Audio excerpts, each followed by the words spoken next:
Now we focus on the escalating controversy over allegations that the Ram Mandir Trust has ended up getting embroiled in a land scam in Ayodhya as they set out to buy land adjacent to where the new Ram Mandir is coming up.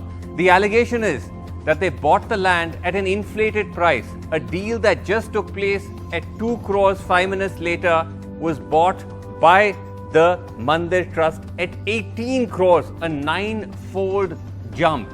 The allegation is also that there were BJP netas who were witnesses to both the deals, the 2 crore deal and the 18 crore deal, suggesting there was some kind of pre-planned nexus. Now, what you're seeing on your screen is an elaborate rebuttal put out by the Mandir Trust, claiming that in fact this is not a scam and that they bought the land at a reasonable price.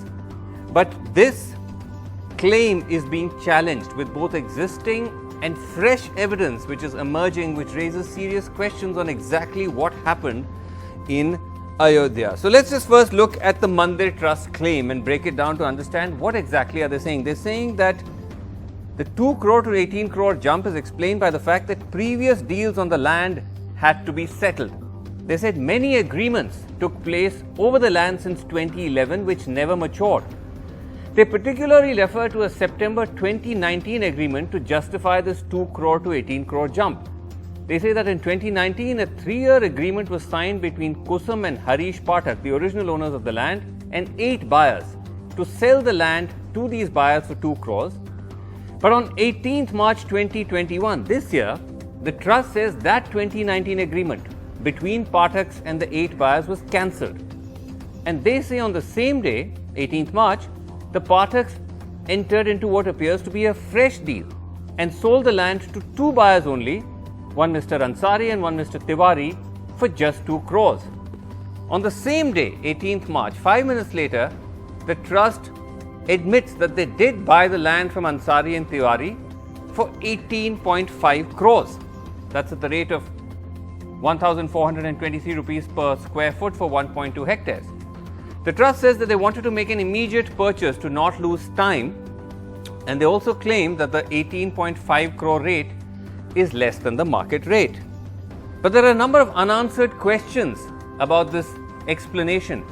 If the 2019 deal was cancelled on the 18th of March, why did the trust not buy land directly from the Pathaks for rupees 2 crores, as these 2 gentlemen did, the brokers? How can an old agreement argument be used if the 2 crore sale between the Pathaks and the Ansari Tiwari group was a new deal?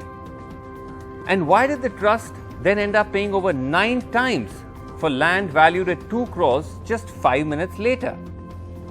The statement also does not mention why the same witnesses were used for both deals. The Mandir Trust member Anil Mishra and the Ayodhya mayor, a BJP leader Rishikesh Upadhyay, were witnesses to both the deals that were done on the 18th of March. Now, there are further claims that the trust makes. They say that the circle rate of the land was just rupees 5.8 crores. But this raises another question. If that was the case, why did the trust buy land at over 3 times the circle rate, at 18.5 crores? And why would the Pathaks, the original owners, agree to sell at 2 crores if the circle rate itself was 5.8 crores? The mystery is further deepened with a new document which has emerged. Now, this raises more questions on the land deals. It says on 18th March, the trust bought land around the same size from the Pathaks for 8 crores. And so, let's put up a simple chart for you on the screen, and that will explain this confusion. That here's the Ram Mandir Trust that on the 18th of March purchases directly from the Pathaks just over 1 hectare of land for 8 crores. And then on the same day, it's buying land which is just a little bit more, 1.2 hectares, for 18.5 crores. And this, by the way, is all one contiguous stretch of land just carved into different plots which are being sold. So on the same day, you had 3 transactions over the same piece of land, but all at different prices. One at 2 crores, one at 8 crores, and one at 18.5 crores.